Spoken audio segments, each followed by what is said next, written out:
नमस्कार। आज हम सारिवा इस ड्रग पे बात करेंगे। सारिवा जो ड्रग है वो हम कहाँ कहाँ पे यूज कर सकते हैं या फिर उसके गुणधर्म क्या है, उसका कर्म क्या है, इसके बारे में आज जान लेंगे।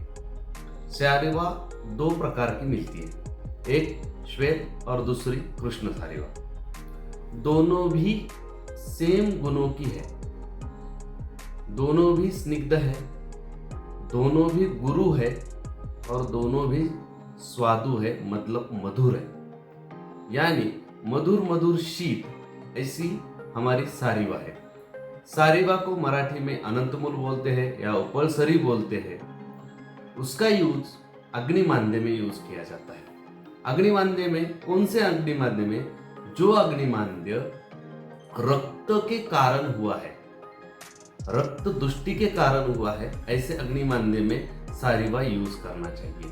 उसके बाद रक्त दुष्टि के कारण या रक्तज विकारों में अगर अरुचि मिलती है तो ऐसी स्थिति में हमें हमेशा के लिए सारिवा को यूज करना चाहिए। उसके बाद जिस रुग्ण को श्रमश्वास होता है, जैसे हमें पांडु में श्रमश्वास दिखता है, उसी स्थिति में अगर श्वास है तो ऐसी स्थिति में वो श्वास ना लगे, मतलब बल्य बोलकर ही हम बल्यता लाने के लिए ही सारिवा यूज कर सकते हैं। जिन लोगों को रक्त के कारण, यानी हमारे बॉडी से जब रक्त बाहर निकल जाता है, जैसे रक्त पित्त की स्थिति निर्माण होती है या ज्यादा खून जाने के कारण कास होता है, ऐसी स्थिति में, खांसी में, ये स्थिति की खांसी में सारिवा यूज करना चाहिए।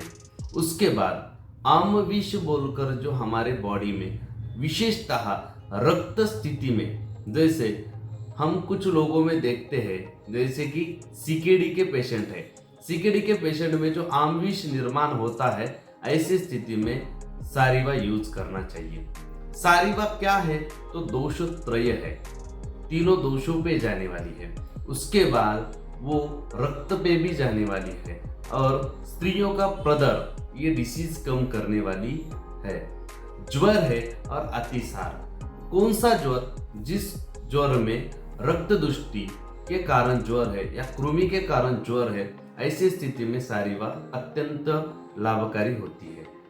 अतिसार में, जो अतिसार रक्त अतिसार है, जिस अतिसार में बार बार टॉयलेट होते हैं और उसी टॉयलेट में अगर खून दिखता है, तो ऐसी स्थिति में भी हम सारिवा यूज कर सकते हैं। Sariva is a drug of choice for raktaja vikara. लेकिन हम कभी कभी क्या करते हैं, उसके साथ अन्य द्रव्य मिलाते हैं, तो उसकी जो एक्चुअल काम है करने का, तो वो पूरा कर नहीं पाते।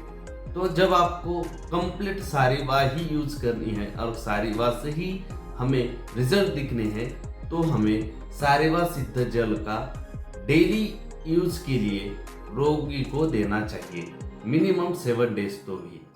अगर उससे ज़्यादा से ज़्यादा हम 14 दिन तक देना चाहिए। 14 दिन से लेकर हम 2 मंथ तक, 2 मास तक दे सकते हैं। ऐसा क्यों?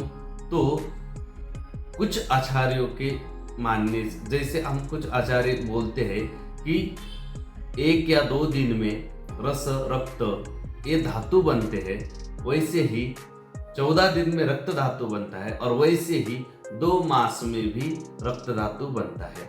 तो हम 2 मास तक चिकित्सा देनी है, तो सारिवा सिद्ध जल 2 मास तक यूज करना चाहिए। धन्यवाद। Thank you.